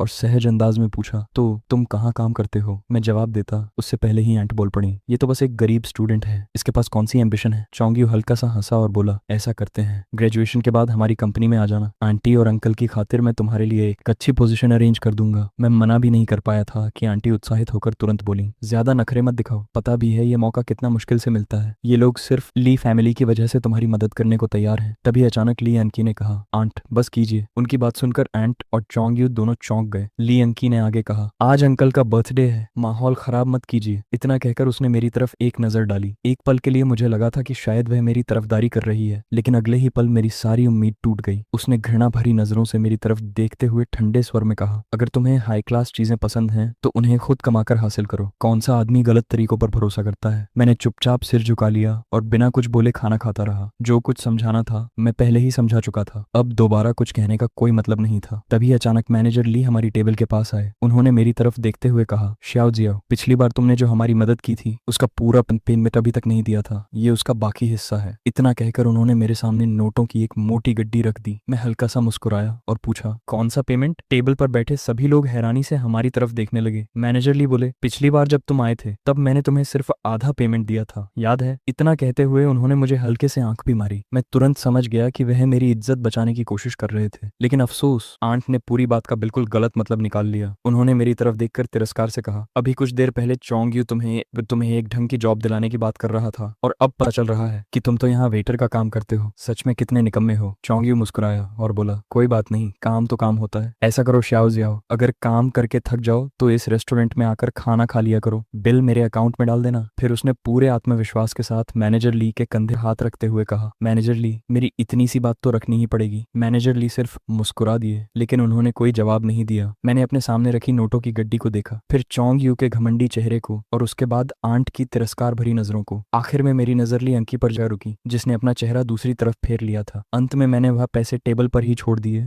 और कुछ भी समझाने का फैसला नहीं किया। बाद में मैनेजर ली मेरे पीछे पीछे आए और माफी मांगने लगे, लेकिन मैंने उन्हें रोक दिया। मैं जानता था कि उन्होंने जो कुछ किया मेरी मदद करने के इरादे से ही किया था। घर लौटने के बाद मैं सीधे जाकर सो गया और अगली सुबह ही मेरी आंख खुली। जैसा कि उम्मीद थी, मैं एक बार फिर लेट हो गया था। जब मैं क्लासरूम के दरवाजे पर पहुंचा तो सबसे पहले मेरी नजर ली अंकी पर पड़ी, जो पोडियम पर खड़ी थी। उसने भी मुझे देख लिया और उसके चेहरे पर पहले से ही गुस्सा साफ दिखाई दे रहा था। जैसे ही हमारी नजरें मिली, मैं तुरंत समझ गया कि अब क्या होने वाला है। ली अंकी के मुझे डांटने से पहले ही मैं फौरन क्लासरूम के बाहर वापस चला गया। अपनी सजा खुद ही स्वीकार कर ली और बाहर निकलते हुए दरवाजा भी बंद कर दिया। बाहर दीवार से टिककर मैंने राहत की एक लंबी सांस ली। कम से कम शुरुआत वाला गुस्से का तूफान तो टल गया था। तभी क्लासरूम के अंदर से जोरदार धमाके की आवाज आई। ली अंकी ने गुस्से में अपना लेसन प्लान पोडियम पर इतनी जोर से पटका था कि बाहर खड़े खड़े भी मैं चौंक गया। ऐसा लग रहा था कि पिछले कुछ दिनों से उनका गुस्सा लगातार बढ़ता ही जा रहा था। क्लास खत्म होते ही मैं जल्दी से अपनी सीट पर जाकर बैठ बैठ गया। जैसे ही बैठा, शू लिंगलिंग अपने हमेशा वाले घमंडी अंदाज में इठलाती हुई मेरे पास आ गई। उसने मेरी तरफ देखकर ताने भरे लहजे में कहा, झोयांग, तुम्हारी हिम्मत तो देखो, तुम अभी भी क्लास में आने की हिम्मत रखते हो। अगर मैंने तुम्हारी तरह काम किया होता तो शर्म के मारे कभी किसी को अपना चेहरा नहीं दिखाती। तभी जेंग यांग भी तुरंत बोला, बिल्कुल सही, क्लास फंड उड़ाकर ऐश करना और फिर ऐसे घूमना जैसे कुछ हुआ ही नहीं, इससे ज्यादा बेशर्मी क्या होगी। शू लिंगलिंग ने सिर हिलाते हुए कहा, हमारी चमड़ी इसकी तरह इतनी मोटी नहीं है। आखिरकार मैं भी चुप नहीं रह सका और गुस्से में बोला, तुम दोनों बेकार की बातें करना बंद करो। झोयांग ने तिरस्कार से हंसते हुए कहा, क्या हुआ, करने की हिम्मत है, लेकिन लोगों के बोलने से डर लग रहा है। तभी बाहर से हलचल की आवाज आने लगी और कुछ ही देर बाद लियांग की वापस क्लासरूम में आ गई। उनकी आवाज सुनते ही पूरा क्लासरूम एकदम शांत हो गया। उन्होंने सीधे शू लिंगलिंग की तरफ देखते हुए पूछा, शू लिंगलिंग, क्या तुम्हें पूरा यकीन है कि क्लास फंड्स झोयांग नहीं लिए थे? शू लिंगलिंग ने बिना जरा भी हिचकिचाए आत्मविश्वास से जवाब दिया, हाँ टीचर, मुझे पूरा यकीन है, पैसे झोयांग नहीं लिए हैं। झोयांग भी तुरंत बोला, बिल्कुल सही टीचर, ऐसे इंसान के हमारे क्लास में रहते हुए हम पढ़ाई पर ध्यान कैसे लगा सकते हैं? लियांकी ने भौहें सिकोड़ ली और कड़े स्वर में बोली, शू लिंगलिंग, मैं तुमसे आखिरी बार पूछ रही हूँ, कहीं ऐसा तो नहीं कि तुमने खुद क्लास फंड्स कहीं रख दिए हों और बाद में भूल गई हो? शू लिंगलिंग हैरान रह गई और तुरंत बोली, टीचर, आपका मतलब क्या है? मुझे पूरा यकीन है कि पैसे जो यांग ने ही लिए हैं वही है जिसने ऐसा किया है। तभी लियांकी ने जोर से अपना हाथ टेबल पर पटका और पूरा क्लासरूम सन्नाटे में डूब गया। यहाँ तक कि मेरा दिल भी एक पल के लिए धड़कना भूल गया। मुझे समझ ही नहीं आ रहा था कि आज उन्हें इतना गुस्सा क्यों आ रहा है। उन्होंने पूरे क्लासरूम पर नजर डालते हुए ठंडे स्वर में कहा, क्या मैंने तुम सबको नहीं कहा था कि पूरी जांच होने से पहले किसी भी नतीजे पर मत पहुंचना? फिर उनकी नजर मुझ पर आकर टिक गई। उन्होंने मुझे घूरते हुए कहा, और तुम झोयांग, अगर तुमने कुछ नहीं किया तो क्या तुम्हें ठीक से अपनी सफाई देना भी नहीं आता? मैं अभी कुछ कह पाता, उससे पहले जियांग योंग खड़ा हो गया और बोला, टीचर, झोयांग के क्लास फंड्स चुराने की बात की तो पहले ही जांच हो चुकी है, आप कैसे कह सकती हैं कि नहीं हुई? क्या आप उसे बचाने की कोशिश कर रही हैं? शू लिंगलिंग ने भी तुरंत उसका साथ देते हुए कहा, बिल्कुल टीचर, वही था जिसने पैसे लिए थे, सिर्फ इसलिए कि वो गरीब है और उस पर तरस आता है, आप उसे बचा नहीं सकती। बस। लियांकी की गूंजती हुई आवाज पूरे क्लासरूम में फैल गई। उन्होंने सीधे जियांग योंग की तरफ घूरते हुए कहा, तुम्हें बोलने की इजाजत किसने दी? फिर उन्होंने अचानक एक एनवेलप निकाला और उसे जोर से पोडियम पर पटक दिया। शू लिंगलिंग की तरफ देखते हुए उन्होंने कहा, शू लिंगलिंग, यहाँ आओ और इसे ध्यान से देखो, मुझे ये अभी ऑफिस में मिला है। जैसे ही शू लिंगलिंग ने उस एनवेलप को देखा, उसके चेहरे का रंग उड़ गया। वह घबराकर बोली, टीचर, ये मैंने नहीं किया, ये सब झोयांग ने किया है। हो सकता है उसने रेस्टोरेंट के ओनर के साथ मिलकर मुझे फंसाने की साजिश की हो। उसकी यह सफाई सुनकर लियांकी और भी ज्यादा गुस्से में आ गई। उन्होंने कड़े स्वर में कहा, शू लिंगलिंग, इतनी साफ सच्चाई सामने आने के बाद भी तुम अपनी गलती मानने को तैयार नहीं हो। अपनी जिम्मेदारी लेने के बजाय तुम अपने ही क्लासमेट पर झूठा इल्जाम लगा रही हो। कल अपने पेरेंट्स को स्कूल लेकर आना, और इसी पल से तुम क्लास मॉनिटर नहीं हो। यह कहने के बाद लियांकी अपने हाई हील्स की टक टक के साथ मुड़ी और वहां से चली गई। मैं वहीं खड़ा थोड़ा असहज महसूस कर रहा था। आज लियांकी ने सच में मेरी तरफदारी की थी। सच्चाई सामने आने के बाद मेरे दिल का बोझ काफी हल्का हो गया था। अभी कुछ देर पहले शू लिंगलिंग के चेहरे पर जो एक्सप्रेशन था, उसे याद करके मुझे हंसी आने लगी। लेकिन बदकिस्मती से जैसे ही लियांकी क्लासरूम के दरवाजे तक पहुंची, उसने मेरे चेहरे पर आई मुस्कान देख ली। वह तुरंत पलटकर बोली, झोयांग, ऐसा मत सोचो कि इस मामले से तुम्हारा कोई लेना देना नहीं है। इसमें तुम्हारी भी बड़ी जिम्मेदारी है और ऊपर से तुम्हें हंसी भी आ रही है। उसकी बात सुनते ही मैंने तुरंत अपना मुंह बंद कर लिया और एक शब्द भी बोलने की हिम्मत नहीं की। मुझे अच्छी तरह पता था कि अभी खुश होने का समय नहीं था। लियांकी के जाने के बाद शू लिंगलिंग धीरे धीरे अपनी सीट पर वापस आकर बैठ गई। उसकी आंखें लाल थीं, दोनों मुट्ठियां कसकर भींची हुई थीं और वह मुझे ऐसी नजरों से घूर रही थी जिनमें साफ साफ नफरत दिखाई दे रही थी। उसी पल मुझे समझ आ गया कि अब हमारे बीच की दुश्मनी सच में शुरू हो चुकी थी। स्कूल की छुट्टी के बाद गेट पर लियांकी ने मुझे रोक लिया। मेरी तरफ देखते हुए उसने कहा, झोयांग, आज रात मुझे कुछ काम है, तुम्हें अपना डिनर खुद ही मैनेज करना होगा। इतना कहकर वह बिना मुझे जवाब देने का मौका दिए मुड़ी और चली गई। मैं कुछ पल वहीं खड़ा रहा, फिर एक टैक्सी रोकी और घर की तरफ निकल पड़ा। जब टैक्सी मेरे रेजिडेंशियल कॉम्प्लेक्स के एंट्रेंस पर रुकी तो ड्राइवर बाहर देखकर हैरानी से बोला, यंग मैन, तुम यहाँ रहते हो? इतनी कम उम्र में ये इतना कैपेबल इंसान होगा मैंने सोचा भी नहीं था। मैंने बस सामान्य अंदाज में जवाब दिया, ठीक ठाक है। ड्राइवर फिर मेरी तरफ देखकर बोला, जब तुम इतनी शानदार जगह पर रहते हो तो फिर अपनी कार क्यों नहीं खरीद लेते? उसकी बात सुनकर मैं एक पल के लिए रुक गया। वह सही कह रहा था। अब मेरे पास पैसे भी थे और ड्राइविंग लाइसेंस भी पहले से था, फिर कार न खरीदने की कोई वजह नहीं थी। यह सोचते ही मैंने ड्राइवर से कहा कि वह मुझे सीधे BMW डीलरशिप ले चले। वहां पहुंचकर मैं अंदर चला गया। कई सेल्स पीपल ने मेरी तरफ देखा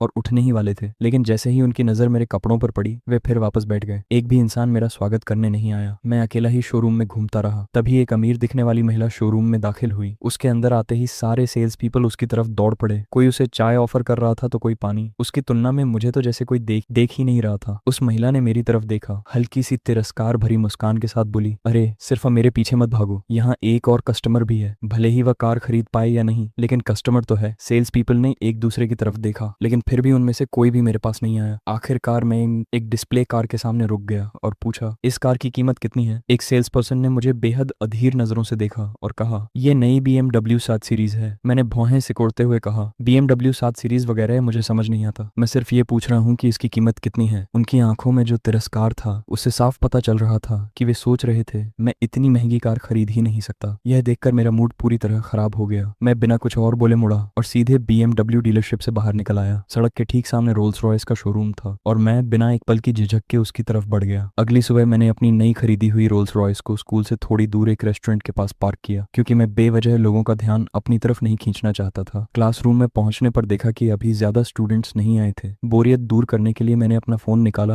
और वीचैट मोमेंट्स स्क्रॉल करने लगा। तभी अचानक जू लिंगलिंग की एक पोस्ट ने मेरा ध्यान खींच लिया। उसकी फोटो में जो कार दिखाई दे रही थी वह मुझे कुछ ज्यादा ही जानी पहचानी लगी। मैंने इमेज को झूम करके ध्यान से देखा और अगले ही पल पूरी तरह स्तब्ध रह गया। वह मेरी रोल्स रॉयस थी, वही कार जिसे मैंने कल ही खरीदा था। फोटो के नीचे कैप्शन लिखा था, dad's new car not bad. यह देखकर मुझे समझ ही नहीं आया कि हंसू या सिर पकड़कर रोऊं। जब से मैं उसका पिता बन गया था। जैसे जैसे और क्लासमेट्स क्लासरूम में आने लगे, उनमें से कई लोग तुरंत जू लिंगलिंग के आसपास इकट्ठा हो गए। एक क्लासमेट हैरानी से बोला, लिंगलिंग, तुम्हारे डैड ने सच में रोल्स रॉयस फैंटम खरीद ली? तुम्हारी फैमिली आखिर करती क्या है? मुझे तो याद है पहले तुम्हारे डैड BMW चलाते थे, ये तो बहुत बड़ा अपग्रेड है। दूसरा तुरंत बोला, हाँ मैंने सुना है फैंटम बिल्कुल भी सस्ती नहीं होती और ये तो लेटेस्ट मॉडल लग रही है, इसकी कीमत तो जरूर कई मिलियन युआन होगी। सबकी तारीफ सुनकर जू लिंगलिंग अंदर ही अंदर बेहद खुश हो रही थी, लेकिन ऊपर से शांत बनने का नाटक करते हुए उसने कहा, बस कुछ मिलियन युआन की ही होगी शायद। मेरे डैड को ऐसी ही कार्स पसंद है। असल में उसी सुबह जब वह बस का इंतजार कर रही थी, तब उसने सड़क के दूसरी तरफ मेरी फैंटम को खड़ा देखा था। क्योंकि उसका ओनर वहां मौजूद नहीं था, उसने चुपके से उसकी कुछ फोटोज खींच ली थी। कल क्लास में अपनी बेइज्जती होने के बाद आज वह किसी भी तरह अपनी खोई हुई इज्जत वापस पाना चाहती थी। फिर उसने अपना बैकपैक जोर से डेस्क पर पटका, बैठ गई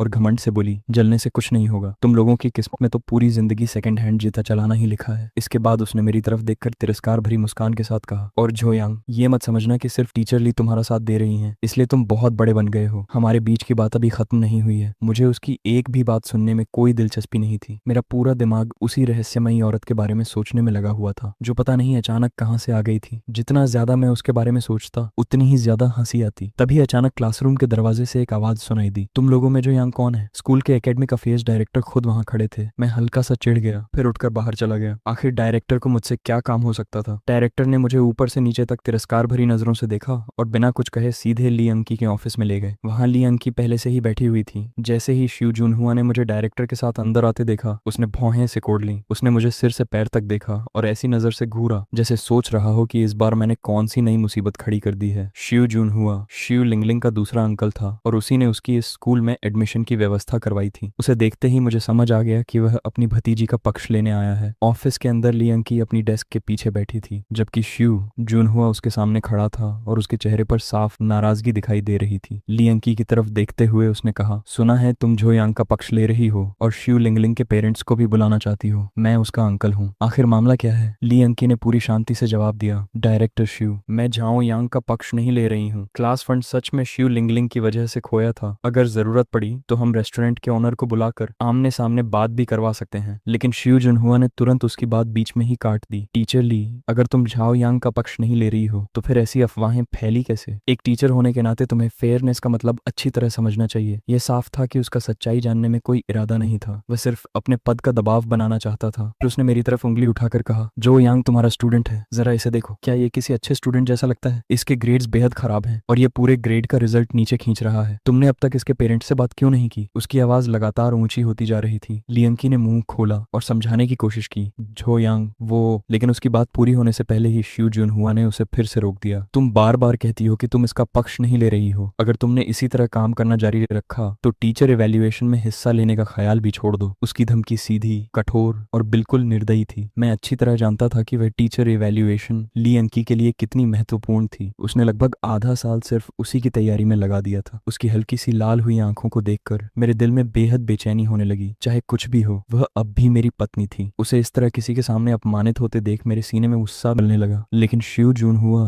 अभी भी रुका नहीं था। उसने मेरी तरफ देखते हुए कहा, और तुम झो यांग सिर्फ इसलिए इसलिए कि तुम गरीब परिवार से आते हो इसका मतलब ये नहीं कि पूरी दुनिया तुम पर तरस खाए। तुम एक स्टूडेंट हो, यहाँ पढ़ने आए हो, खुद को बेचारा साबित करने नहीं। वह हमें काफी देर तक लगातार डांटता पड़ता और भाषण देता रहा। आखिरकार जब वह चला गया तो पूरे ऑफिस में सन्नाटा छा गया। ली अंकी ने थके हुए अंदाज में अपना माथा दबाया। उसके चेहरे पर साफ थकान झलक रही थी। फिर उसने मेरी तरफ देखा और बोली, डायरेक्टर जा चुके हैं, तुम अभी तक यहाँ क्यों खड़े हो? अगर तुम्हारे ग्रेड्स अच्छे होते तो क्या इतनी सारी परेशानियां खड़ी होती? इतना कहकर उसने मुझे वापस क्लासरूम भेज दिया। मैं कुछ कहना चाहता था लेकिन आखिर में चुप ही रहा और वहां से निकल गया। स्कूल की छुट्टी के बाद मेरा इरादा था कि मैं ली अंकी का इंतजार करूं और उसके साथ घर जाऊं। मैं आज जो कुछ उसके साथ हुआ था उसके बाद उसे थोड़ा दिलासा भी देना चाहता था, लेकिन बदकिस्मती से मेरे पहुंचने से पहले ही वह जा चुकी थी। मेरे पास करने के लिए कुछ नहीं बचा, इसलिए मैं अपनी कार लेने चला गया। जैसे ही मैं कार के अंदर बैठा मेरा फोन बज उठा। कॉल एलीट रेस्टोरेंट मैनेजर ली चांगली का था। मिस्टर जाओ, मैं ली चांगली बोल रही हूँ। आज हमारे रेस्टोरेंट में सबसे बेहतरीन क्वालिटी के इंग्रेडिएंट्स आए हैं। मैंने उनमें से कुछ खास आपके लिए अलग रखवा दिए हैं। क्या आज आपके पास समय है? हमने अपनी नई सिग्नेचर डिश भी लॉन्च की है। अभी तक उसे किसी और ने टेस्ट नहीं किया। हम सब आपका इंतजार कर रहे हैं। कृपया हमें अपने आने का सम्मान दीजिए। आज ली अंकी के साथ जो नाइंसाफी हुई थी उसे याद करके मैंने सोचा कि उसके लिए कुछ अच्छे डिशेस पैक करवा लेता हूँ। शायद इससे उसका मूड थोड़ा बेहतर हो जाए। इसलिए मैंने तुरंत हामी भर दी और एलीट रेस्टोरेंट की तरफ निकल पड़ा। रेस्टोरेंट पहुंचते ही मैनेजर ली खुद बाहर आकर मेरा स्वागत करने लगी। खाना खत्म करने के बाद मैंने उससे कई डिशेस टेक अवे के लिए पैक करने को कहा। जब मैं एंट्रेंस के पास खड़ा होकर इंतजार कर रहा था तभी अचानक मेरी नजर शू जंगवा पे पड़ी जो मेरी तरफ ही आ रहा था। जैसे ही उसने मुझे देखा उसने तुरंत अपनी कमर सीधी कर ली और सीना चौड़ा करके मेरे सामने आ खड़ा हुआ। मुझे ऊपर से नीचे तक देखते हुए उसने पूछा, तुम यहाँ काम तो नहीं करते है ना? मैंने कोई जवाब नहीं दिया। मेरी चुप्पी देखकर उसका यकीन और भी पक्का हो गया। वह तिरस्कार भरी आवाज में बोला, तो सच में तुम यहाँ वेटर का काम करते हो? पता है अगर लोगों को ये बात मालूम हुई तो क्या सोचेंगे? तुम पूरे स्कूल की बदनामी कर रहे हो। कल ही मैं इसकी रिपोर्ट एडमिनिस्ट्रेशन को दूंगा। अपनी अपॉलॉजी तैयार रखना। और स्कूल के जॉब फेयर में जाने की भी जरूरत नहीं है। मुझे पहले से पता था कि तुम्हारा यही हाल होगा। सच कहूं तो समझ नहीं आता ली अंकी, आखिर स्टूडेंट्स को पढ़ाती कैसे है? उसकी बातें सुनकर मैंने तुरंत जवाब दिया, वेटर होना एक ईमानदार और सम्मानजनक जॉब है। इसमें बदनामी वाली बात आखिर कहाँ है? चू जुंगवा का चेहरा तुरंत काला पड़ गया। उसने गुस्से में कहा, तुम जानते ही क्या हो, ऊपर से मुझसे बहस भी कर रहे हो। यकीन मानो मैं तुम्हारे रिकॉर्ड पर मेजर डिसिप्लिनरी पनिशमेंट लगवा सकता हूँ। जितना ज्यादा वह गुस्सा हो रहा था उसकी बातें उतनी ही ज्यादा कड़वी होती जा रही थी। फिर उसने तिरस्कार से कहा, और वो ली अंकी, मुझे तो समझ ही नहीं आता कि वह किस घटिया टीचर्स कॉलेज से पढ़कर आई है। एक स्टूडेंट तक को ठीक से संभाल नहीं सकती। जैसे ही मैंने उसे फिर से ली अंकी का अपमान करते सुना मेरा गुस्सा भी भड़क उठा। मैं उसकी आंखों में देखते हुए बोला, टीचर ली बहुत अच्छी हैं। मैं कौन सी जॉब करता हूँ, उसका टीचर ली से क्या लेना देना है? शुजंगवा तुरंत व्यंग्य से हंसा और बोला, देखो जरा, यही है ली अंकी के पढ़ाए हुए स्टूडेंट्स, स्कूल स्टाफ से बिना किसी सम्मान के बहस करते हैं। फिर उसने मेरी तरफ उंगली उठाकर ठंडी आवाज में कहा, एक टीचर से बहस करने की भी हिम्मत है तुम्हारी? कल तुम्हें इसकी सजा मिलेगी। कुछ पल रुकने के बाद उसने फिर कहा, और ली अंकी भी इस जिम्मेदारी से बच नहीं पाएगी। वह तुम्हारी होमरूम टीचर है। तुम्हें लगता है उसके जैसी इंसान को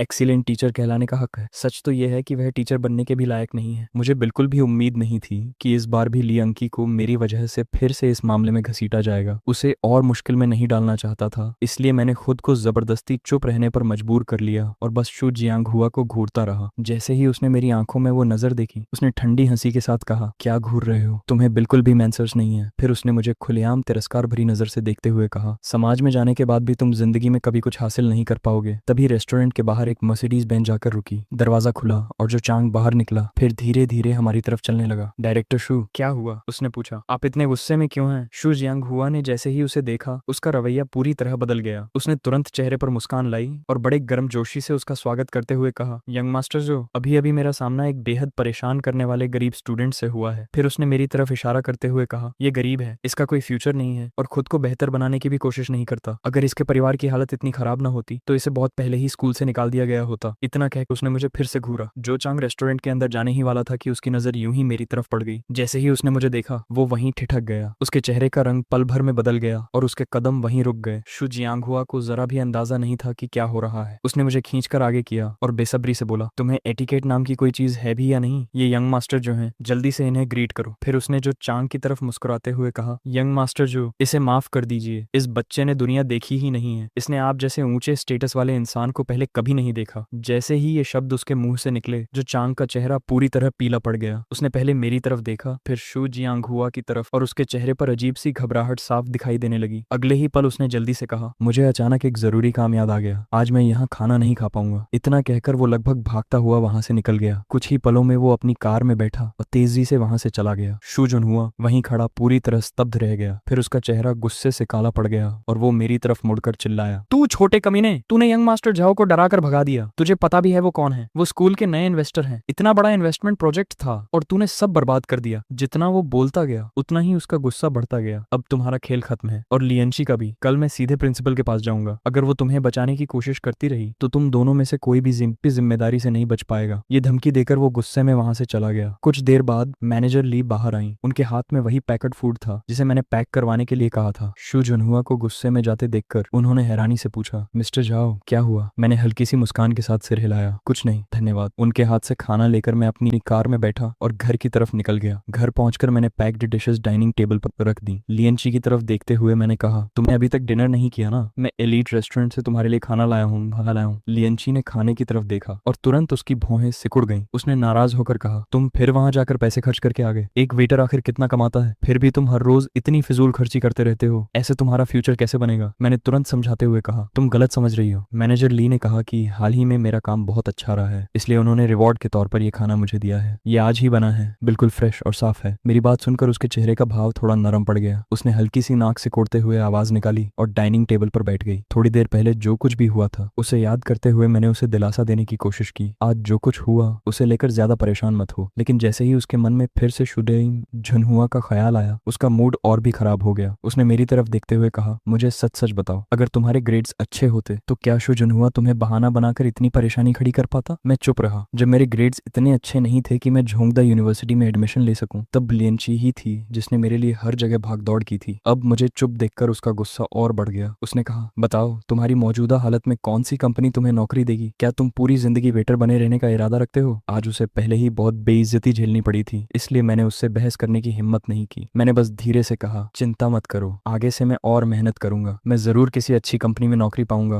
और फिर कभी तुम्हें शर्मिंदा नहीं होने दूंगा। लियंशी ने मेरी तरफ आंखें घुमाई। फिर उसे अचानक कुछ याद आया और उसने कहा, कुछ ही दिनों में स्कूल का जॉब फेयर होने वाला है, वहाँ अच्छा परफॉर्म करना। इस बार सबके सामने मेरी इज्जत मत उतरवाना। इतना कहकर वो उठी, अपने कमरे में चली गई और जोर से दरवाजा बंद कर लिया। मैं बस बेबस होकर एक लंबी सांस छोड़ सका। मैं अब अमीर बन चुका था, लेकिन इससे लियंशी की मेरे बारे में राय जरा भी नहीं बदली थी। अगर मैं उसे सच भी बता देता तो शायद वो उस पर यकीन नहीं करती। अगली सुबह मैं और लियंशी साथ में स्कूल गए। क्लास शुरू हुए ज्यादा देर नहीं हुई थी कि शुजंगहुआ एक बार फिर क्लासरूम के दरवाजे पर दिखाई दिया। जो यांग, बाहर आओ। उसकी आवाज सुनते ही शुलिंगलिंग के चेहरे पर खुशी साफ झलकने लगी। साफ था कि शुजंगहुआ ने उसे कल जो चेंग के साथ हुई पूरी घटना पहले ही बता दी थी। उसकी आंखों में उत्सुकता भरी हुई थी, मानो उसे बेसब्री से इंतजार हो कि मैं किसी बड़ी मुसीबत में फंसूं। मुझे सीधे प्रिंसिपल के ऑफिस ले जाया गया। जैसे ही हम अंदर पहुंचे, शुजंगहुआ ने तुरंत प्रिंसिपल हुआंग की तरफ हल्का सा झुककर कहा, प्रिंसिपल, मैं झाओ यांग को ले आया हूँ। टीचर ली भी अभी थोड़ी देर में पहुंच जाएंगी। प्रिंसिपल हुआंग ने मेरी तरफ देखा, फिर भौहें सिकोड़ ली। इसके बाद उन्होंने शुजंगहुआ की तरफ देखकर पूछा, टीचर ली को बुलाने के लिए तुमसे किसने कहा? शुजंगहुआ एक पल के लिए हैरान रह गया, लेकिन उसने यही समझा कि प्रिंसिपल इन्वेस्टमेंट खराब हो जाने की वजह से नाराज हैं। उसने तुरंत कहा, प्रिंसिपल, मैं अभी उन्हें बता देता हूँ, उन्हें आने की जरूरत नहीं है। उसने फौरन लियंशी को फोन करके आने से मना किया, फिर फोन जेब में रखकर दोबारा सीधा खड़ा हो गया। इसके बाद उसने मेरी तरफ इशारा करते हुए कहा, प्रिंसिपल, कल इसी स्टूडेंट ने यंग मास्टर जो को भगा दिया। वो इन्वेस्टमेंट स्कूल के लिए बेहद महत्वपूर्ण था, लेकिन इसने सब बर्बाद कर दिया। मैंने इसे पहले ही चेतावनी दी थी, फिर भी इसे अपनी औकात का एहसास नहीं हुआ और इसने जाकर जो चैंग को नाराज कर दिया। शुजांगहुआ लगातार आग में घी डालता रहा। जी प्रिंसिपल, जाओ यांग की वजह से जो चैंग नाराज हो गए, इसलिए अब शायद वो इन्वेस्टमेंट भी हाथ से निकल गया है। प्रिंसिपल हुआंग ने धीमी आवाज में कहा, मैं भी वहां मौजूद था, लेकिन मैं उसे बेवकूफी भरी बातें करने से रोक नहीं पाया। मैंने सच में पूरी कोशिश की। वैसे भी झोयांग के ग्रेड्स इतने अच्छे नहीं थे कि उसे हमारे स्कूल में एडमिशन मिल सके। हमने सिर्फ उसके परिवार की परिस्थितियों को देखकर एक एक्सेप्शन बनाया था। शुजंगहुआ ने दुखी होने का नाटक करते हुए कहा, प्रिंसिपल, लियांची झाओ यांग की होमरूम टीचर हैं। उन्होंने इसे सही तरीके से नहीं संभाला, इसलिए ये इतना घमंडी और लापरवाह बन गया। इसी वजह से आज ये सब हुआ है। एक टीचर होने के नाते उन्हें भी इसकी जिम्मेदारी उठानी चाहिए। इतना कहकर वो एक तरफ हट गया। उसके चेहरे पर छिपी हुई संतुष्टि साफ दिखाई दे रही थी। प्रिंसिपल के ऑफिस में खड़े खड़े वो पूरी कोशिश कर रहा था कि सारा दोष मेरे सिर पर डाल दे और खुद को पूरी तरह बेगुनाह साबित कर दे। उसके मन में पूरा यकीन था कि इस बार न तो लियंची बच पाएगी और न ही मैं। अगर मुझे स्कूल से निकाल दिया जाता तो उसकी भतीजी शुलिंगलिंग का गुस्सा भी शांत हो जाता। तभी प्रिंसिपल हुआंग ने धीरे से सिर हिलाया और कहा, तुम सही कह रहे हो। ये सुनते ही शू जुनहुआ के चेहरे पर खुशी छा गई। वो तुरंत चापलूसी भरी मुस्कान के साथ प्रिंसिपल के पास पहुंचा और बोला, प्रिंसिपल, ये सब आपकी समझदारी भरी लीडरशिप और बेहतरीन शिक्षा का ही नतीजा है। लेकिन उसकी बात पूरी भी नहीं हुई थी कि प्रिंसिपल हुआंग ने जोर से अपनी मुट्ठी डेस्क पर दे मारी। तेज धमाके की आवाज से कमरे में मौजूद हर कोई चौंक गया, खासकर शू जुनहुआ। प्रिंसिपल हुआंग ने ठंडी आवाज में कहा, कहा, तुम मेरी तारीफ कर रहे हो? फिर उनका चेहरा सख्त हो गया। जो यांग अभी सिर्फ एक स्टूडेंट है, उसे समाज का ज्यादा अनुभव नहीं है, और तुम एक नाकाम इन्वेस्टमेंट का पूरा दोष एक स्टूडेंट के सिर पर डाल रहे हो। उनकी आवाज और भी ठंडी हो गई। शु जुनहुआ, क्या तुम्हें जरा भी शर्म नहीं आती? शु जुनहुआ का चेहरा पल भर में सफेद पड़ गया। उसने घबराकर कहा, प्रिंसिपल, नहीं,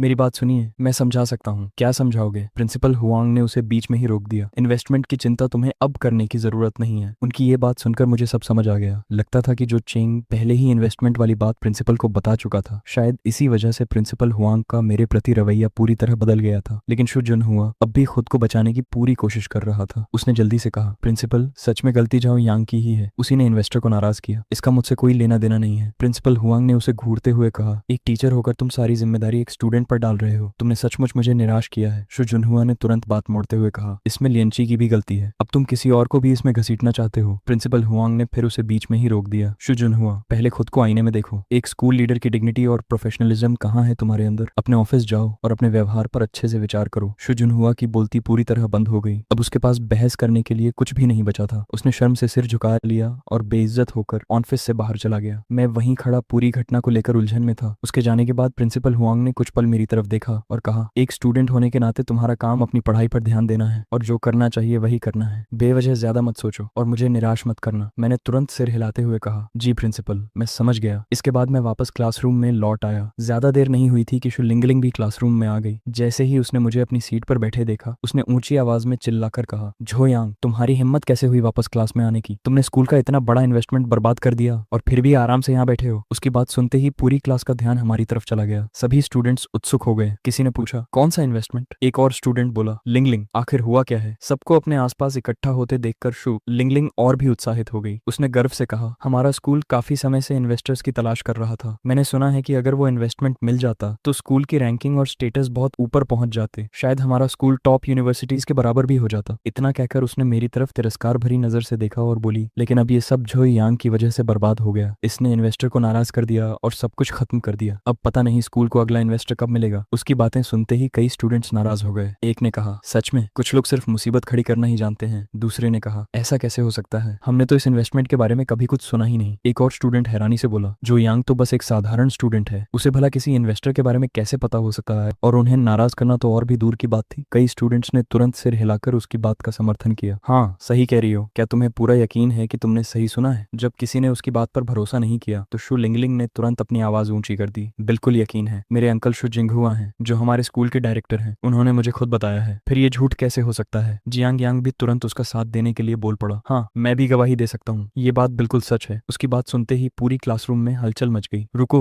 लिंगलिंग, तुम्हारे अंकल शु जिंगहुआ हैं? एक स्टूडेंट ने हैरानी से पूछा। तुमने आज तक ये बात कभी बताई क्यों नहीं? दूसरे स्टूडेंट ने जलन भरे अंदाज में कहा। वाह, ये तो कमाल है। सच में मैं तो तुमसे हो गया। सबकी प्रतिक्रियाएं सुनकर शु लिंगलिंग का घमंड और भी बढ़ गया। उसने मेरी तरफ घूरते हुए कहा, झोयांग, आखिर तुमने इन्वेस्टर्स को नाराज ही क्यों किया? देखो, तुम्हारी वजह से अब हम सबको इसकी कीमत चुकानी पड़ेगी। एक क्लासमेट ने गुस्से में मेरी तरफ उंगली उठाकर कहा, तुम्हारे खराब ग्रेड्स और पढ़ाई में दिलचस्पी न लेना तुम्हारी अपनी समस्या है, लेकिन उसकी वजह से हमारा फ्यूचर क्यों बर्बाद हो? क्या तुम्हें पता नहीं कि स्कूल की रैंकिंग का सीधा असर ग्रेजुएशन के बाद मिलने वाली जॉब्स पर पड़ता है? दूसरा स्टूडेंट भी तुरंत बोला, बिल्कुल, अगर इस वजह से हमें अच्छी कंपनीज में जॉब नहीं मिली तो उसकी जिम्मेदारी लोगे। चारों तरफ से लग रहे इन आरोपों को सुनकर ऐसा लग रहा था जैसे अनगिनत आवाजें मेरे सिर के अंदर लगातार गूंज रही हूँ। मेरे लिए वो सब सिर्फ बेकार का शोर बन चुका था। आखिरकार मैं खुद को रोक नहीं पाया और शांत आवाज में बोला, तुम लोगों से किसने कहा कि इन्वेस्टमेंट फेल हो गया? मेरी बात सुनते ही शु लिंगलिंग ने ठंडी हंसी हंसी। अब भी जिद पर अड़े हो? उसने ताने से कहा, जो हुआ है वो तुम्हें अच्छी तरह पता है। सिर्फ इसलिए खुद को सुरक्षित मत समझो क्योंकि अभी तक क्लासरूम में बैठे हो। इस समय स्कूल की लीडरशिप शायद यही तय कर रही होगी कि तुम्हें कैसे एक्सपेल किया जाए। उसकी बातें सुनकर मुझे लगा कि वो सच में बेहद हास्यास्पद थी। उसने फिर मेरी तरफ उंगली दिखाते हुए कहा, जितनी देर मौज करनी है कर लो। मेरे अंकल ने खुद कहा है कि इस इंसिडेंट से स्कूल को बहुत बड़ा नुकसान हुआ है। सिर्फ तुम्हें एक्सपेल करके छोड़ देना और कंपेंसेशन तक न मांगना, यही तुम्हारे लिए सबसे बड़ी रहम की बात है। लेकिन समय बीतता गया और कोई डिसिप्लिनरी नोटिस नहीं आया। इंतजार करते करते शु लिंगलिंग साफ तौर पर बेचैन होने लगी। थोड़ी देर बाद क्लास शुरू हुई और लियंग की क्लासरूम में आई। जैसे ही वो अंदर दाखिल हुई, शु लिंगलिंग ने तुरंत हाथ खड़ा कर दिया। लियंकी ने उसकी तरफ देखा और थोड़े अधीर स्वर में पूछा, अब क्या बात है? शु लिंगलिंग खड़ी हुई और मेरी तरफ इशारा करते हुए बोली, टीचर लियंकी, झोयांग ने स्कूल की इन्वेस्टमेंट बर्बाद कर दी और इतना बड़ा नुकसान कराया, फिर भी उसे अभी तक क्लासरूम में बैठने दिया जा रहा है। उसने जानबूझकर ऊंची आवाज में आगे कहा, इस बार झोयांग ने पूरे स्कूल को प्रभावित किया है। हम ऐसे दिखावा नहीं कर सकते कि कुछ हुआ ही नहीं। लियंकी का चेहरा तुरंत गंभीर हो गया। उन्होंने उन्होंने ठंडे स्वर में कहा, शू लिंगलिंग, ये कैसी बकवास कर रही हो। लेकिन शू लिंगलिंग पीछे हटने को तैयार नहीं थी। उसने कहा, टीचर, मैं कोई झूठ नहीं बोल रही। झो यांग ने सिर्फ इसलिए इन्वेस्टर्स को नाराज कर दिया क्योंकि उसे दुनिया की समझ ही नहीं है। इसके बाद उसने शू झुनहुआ से सुनी हुई सारी बातें एक एक करके दोहरा दी। सब सुनने के बाद ली अंकी की भौहें और भी सिकुड़ गईं। उन्होंने कहा, मैंने ऐसी किसी बात के बारे में कभी नहीं सुना। शू लिंगलिंग फिर भी जिद पर अड़ी रही, टीचर, ये सब सच है। तभी ली अंकी ने जोर से अपनी लेसन प्लान मेज पर पटक दी। पूरे क्लासरूम में एकदम सन्नाटा छा गया। उन्होंने सीधे शू लिंगलिंग की आंखों में देखते हुए ठंडी आवाज में कहा, क्या मैंने पहले ही नहीं कहा था कि किसी भी मामले की सही जांच होने से पहले कोई निष्कर्ष मत निकाला करो। उनकी आवाज और भी सख्त हो गई। सुनी सुनाई बातों के आधार पर रूमर्स फैलाना तुरंत बंद करो। तुम लोग स्टूडेंट्स हो, तुम्हारी पहली प्रायोरिटी पढ़ाई है। क्या इतनी सी बात भी समझ नहीं आती? ली एनसी की कड़ी डांट पूरी क्लासरूम में गूंज उठी। ली अंकी की कड़ी डांट के बाद क्लासरूम में मौजूद किसी की भी दोबारा बोलने की हिम्मत नहीं हुई। शू लिंगलिंग भी मजबूरी में चुपचाप अपनी सीट पर बैठ गई। लेकिन उसके मन में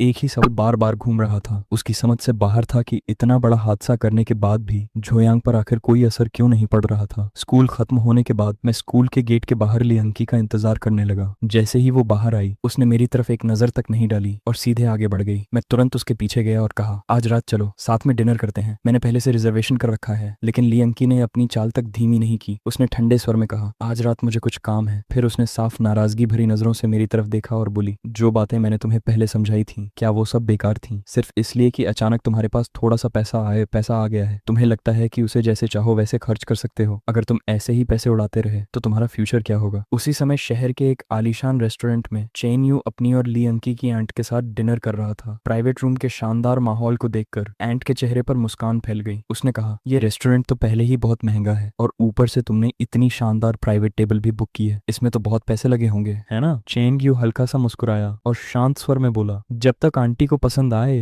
वही सबसे जरूरी है। वैसे इसकी कीमत इतनी भी ज्यादा नहीं थी। सच तो ये था कि चेन यू ने खुद भी नहीं सोचा था कि उसे इतनी प्रीमियम प्राइवेट टेबल मिल जाएगी। कुछ ही देर में एक के बाद एक बेहतरीन डिशेस परोसी जाने लगी और आंट उनकी लगातार तारीफ करती रही। थोड़ी देर इधर उधर की बातें करने के बाद चेंग यू आखिर अपने असली मकसद पर आ गया। उसने मुस्कुराते हुए पूछा, आंटी, अनकी आजकल बहुत बिजी लग रही है। मैंने उसे कई मैसेजेस भेजे लेकिन उसने एक का भी रिप्लाई नहीं दिया। आंटी एक पल के लिए चौंक गई, लेकिन अगले ही पल उसने तुरंत ली अंकी की तरफदारी करते हुए कहा, वो आजकल अपने एजुकेशनल इंस्टीट्यूशन में बहुत बिजी है, उसके पास बिल्कुल भी खाली समय नहीं है। ये सुनते ही चेन यू सीधा होकर बैठ गया और बोला, क्या संयोग है, हमारी कंपनी भी इन दिनों एजुकेशनल इंस्टीट्यूशंस में इन्वेस्टमेंट करने की प्लानिंग कर रही है और उस प्रोजेक्ट की जिम्मेदारी फिलहाल मेरे पास ही है। आंटी की आंखें खुशी से चमक उठी। सच में श्याओयू, उसने उत्साह से कहा, अगर हो सके तो तुम्हें आंटी की मदद जरूर करनी होगी। वो तो पहले से ही चेंग यू और ली अंकी को करीब लाने का मौका ढूंढ रही थी और अब तो मौका खुद उसके सामने आ गया था। चेन यू आत्मविश्वास से मुस्कुराया, आंटी की खातिर अंकी के इंस्टीट्यूशन में इन्वेस्टमेंट करना बिल्कुल संभव है। वैसे भी आजकल कंपनी के ज्यादातर काम मैं ही संभाल रहा हूँ, इसलिए एक इन्वेस्टमेंट अप्रूव करवाना मेरे लिए कोई मुश्किल बात नहीं है। आंटी उसे और भी प्रभावित नजरों से देखने लगी। उसने पूछा, तो क्या तुम्हारे फादर ने अभी से कंपनी तुम्हारे हवाले करनी शुरू कर दी है? चेन यू ने गर्व से सिर हिलाया, हाँ, डैड चाहते हैं कि मैं जितनी जल्दी हो सके कंपनी संभाल लूं। ये सुनकर आंटी और भी खुश हो गई। उसने तारीफ करते हुए कहा, आजकल ज्यादातर अमीर घरों के लड़कों को सिर्फ पैसे उड़ाना और मौज मस्ती करना आता है, लेकिन तुम्हारे जैसे काबिल और भरोसेमंद लड़के कितने होते हैं? चेंग यू ने विनम्रता से मुस्कुराकर जवाब दिया, आंटी, आप मेरी जरूरत से ज्यादा तारीफ कर रही हैं। जितनी देर आंटी चेंग यू को देखती रही उतनी ही ज्यादा उससे खुश होती गई, लेकिन अगले ही पल उसे हमेशा की तरह मेरी याद आ गई। उसका चेहरा तुरंत उतर गया। उसने गहरी सांस लेकर कहा, सच में बहुत अफसोस की बात है, अंकी जैसी अच्छी लड़की की शादी झो यांग जैसे इंसान से हो गई, जैसे किसी खूबसूरत फूल को गोबर में लगा दिया गया हो। वो जितना बोलती गई उतना ही उसका गुस्सा बढ़ता गया। जरा झो यू को देखो और फिर उस झो यांग को देखो। अब वो कोई छोटा बच्चा भी नहीं है, फिर भी उसके अंदर जरा सी भी एम्बिशन नहीं है। गरीब है लेकिन खुद को बेहतर बनाने की कोशिश तक नहीं करता। ऊपर से जैसे ही उसके हाथ थोड़ा सा पैसा आया, उसे तो ये भी नहीं पता कि उसे इस्तेमाल कैसे करना चाहिए। मेरा नाम लेते ही उसके दांत गुस्से से भींच गए। पिछली बैंक्वेट के बाद से ही वो मुझसे बेहद नाराज थी क्योंकि मैंने सबके सामने उसकी बिल्कुल भी इज्जत नहीं रखी थी। और ठीक उसी समय मैं उस रेस्टोरेंट में पहुंच गया। मैंने वेटर को अपना रिजर्वेशन दिखाया तो उसने तुरंत सम्मान के साथ मुझे अंदर ले जाना शुरू किया। मैंने वीआईपी टेबल नंबर 1 रिजर्व की थी, लेकिन जैसे ही मैं वहां पहुंचा मैंने देखा कि उस टेबल पर पहले से ही 2 लोग बैठे हुए थे। वेटर भी ये देखकर हैरान रह गया। वो तुरंत उनके पास गया और विनम्रता से पूछा, सर, क्या आप लोग इसी टेबल के गेस्ट हैं? चेन यू ने सिर हिलाकर जवाब दिया, हाँ, कोई समस्या है क्या? बात करते करते मेरी आंट की नजर मुझ पर पड़ी। मुझे देखते ही उसका चेहरा तुरंत बिगड़ गया। उसने चिढ़ते हुए बड़बड़ाया, ये लड़का मुझे हर जगह क्यों मिल जाता है? फिर उसने घुरकर कहा, आज तो सच में बहुत बदकिस्मती है। उसने मुझे ऊपर से नीचे तक देखा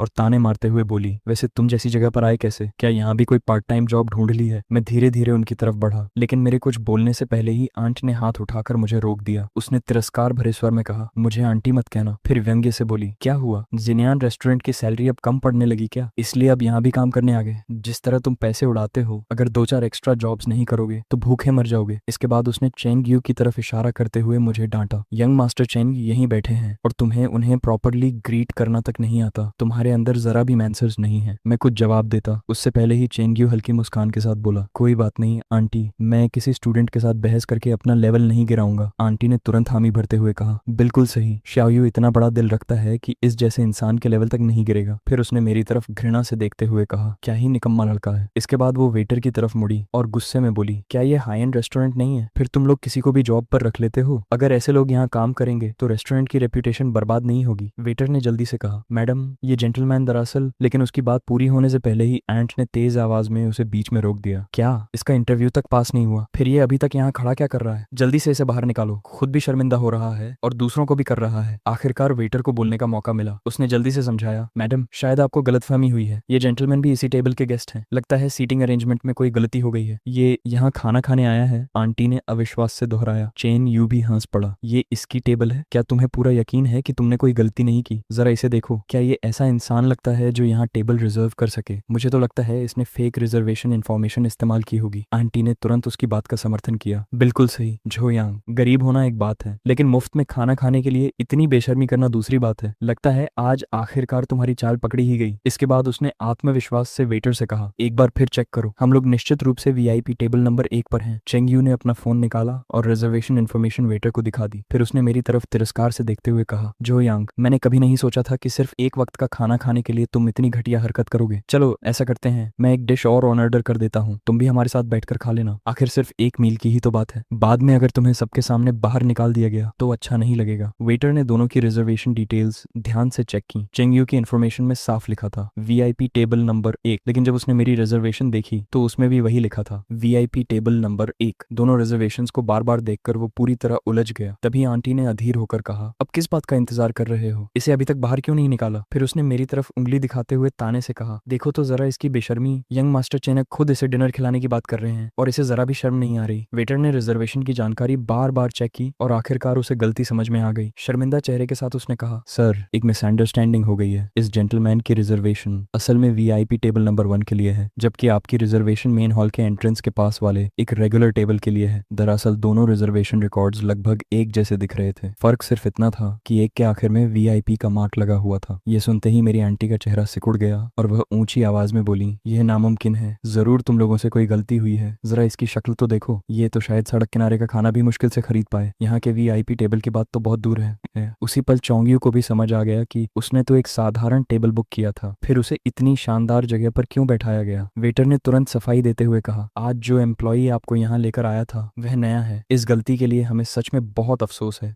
फिर उसने रेस्टोरेंट के दूसरे हिस्से की तरफ इशारा करते हुए कहा, आपकी टेबल उधर है, मैं खुद आपको वहां लेकर चलता हूँ। लेकिन मेरी आंटी फिर भी मानने को तैयार नहीं थी। वह गुस्से से बोली, इम्पॉसिबल, तुम लोगों से जरूर कोई गलती हुई है। ये आखिर ऐसी जगह की टेबल का खर्च कैसे उठा सकता है? अगर उन्होंने गलती से किसी और की टेबल ले ली होती तो शायद उन्हें इतनी परेशानी नहीं होती, लेकिन यह जानकर कि वह टेबल मेरी थी, उनके लिए यह बात बिल्कुल भी स्वीकार करना आसान नहीं था। सबसे ज्यादा उन्हें अपनी बेइज्जती महसूस हो रही थी। उन्होंने फिर से वेटर की तरफ देखकर जोर से कहा, एक बार और चेक करो। चोंगियू का चेहरा भी बेहद खराब हो चुका था। मेरी आंटी की ऊंची आवाज ने आसपास बैठे कई लोगों का ध्यान अपनी तरफ खींच लिया था, जिससे पूरा माहौल बेहद अजीब हो गया। स्थिति संभालने के लिए चोंगियू अचानक बोला, अगर ऐसा है तो हमारी टेबल को ही वीआईपी टेबल में अपग्रेड कर दो। वेटर ने तुरंत सिर हिलाकर विनम्रता से जवाब दिया, आई एम सॉरी सर, आज रात हमारी सभी वीआईपी टेबल्स पहले से ही फुली बुक्ड हैं। कृपया आप अपनी ओरिजिनल सीट्स पर वापस चले जाइए और मिस्टर झाओ को उनकी टेबल इस्तेमाल करने दीजिए। क्या? मेरी आंटी हैरानी से चिल्लाई। वेटर ने धैर्य बनाए रखते हुए कहा, पहले आप कृपया अपनी सीट्स पर लौट जाइए। मैं मैनेजर से बात करके आपके लिए कॉम्पेंसेशन के तौर पर डिस्काउंट अरेंज कर दूंगा। हमारी गलती की वजह से दूसरे गेस्ट्स को भी असुविधा हुई है और इसके लिए हमें सच में खेद है। मेरी आंटी ने आंखें घुमाई और तिरस्कार भरे लहजे में बोली, क्या देख रहे हो? मान लिया कि यह टेबल का पैसा दे सकता है, लेकिन क्या यहाँ का खाना भी अफोर्ड कर सकता है? यह सुनकर वेटर भी हल्का सा भौहें सिकोड़ने से खुद को रोक नहीं पाया। सामने का यह पूरा नजारा देखकर मैं अचानक मुस्कुरा दिया और शांत स्वर में बोला, इसकी कोई जरूरत नहीं है। मेरी बात सुनते ही सबकी नजरें मेरी तरफ मुड़ गईं। फिर मैंने आराम से कहा, जब इन्हें यह टेबल इतनी पसंद है तो रहने दीजिए, पूरा खाना मेरे बिल में जोड़ दीजिए। वेटर कुछ पल के लिए बिल्कुल स्तब्ध रह गया। मैंने अपनी आंटी की तरफ देखकर कहा, वैसे भी अकेले खाना खाने में कोई मजा नहीं आता। आंटी, जब आपको ये जगह इतनी पसंद है तो आराम से एंजॉय कीजिए। बाद में ये मत कहिएगा कि मैं अपने बड़ों की इज्जत नहीं करता। इसे मेरी तरफ से ट्रीट समझ लीजिए। इतना कहकर मैंने कैश की एक मोटी गड्डी निकाली और सीधे टेबल पर रख दी। किसी के कुछ कहने का इंतजार किए बिना मैं मुड़ा और रेस्टोरेंट से बाहर निकल गया। मेरे पीछे मेरी आंटी और चौंग्यू वहीं खड़े रह गए। उनके चेहरे शर्म और गुस्से से पूरी तरह बदरंग हो चुके थे। अगले दिन मैं स्कूल पहुंचा। जैसे ही मैंने क्लासरूम में कदम रखा, शु लिंगलिंग ने अचानक मुझे आवाज दी, झो यांग, क्या तुम आज रात होने वाली क्लास रियूनियन में आ रहे हो? मैंने बिना एक पल सोचे सीधे जवाब दिया, नहीं। मन ही मन में ठंडी हंसी हंस पड़ा। शु लिंगलिंग तो हमेशा मुझसे नफरत करती थी, फिर वह अचानक मुझे डिनर पर क्यों बुला रही थी? साफ था कि इसके पीछे जरूर कोई चाल छिपी हुई थी। शायद उसने भी उम्मीद नहीं की थी कि मैं इतनी साफ और बिना झिझक के मना कर दूंगा। वह फिर बोली, जो यांग, ये हमारी क्लास की आखिरी गैदरिंग है।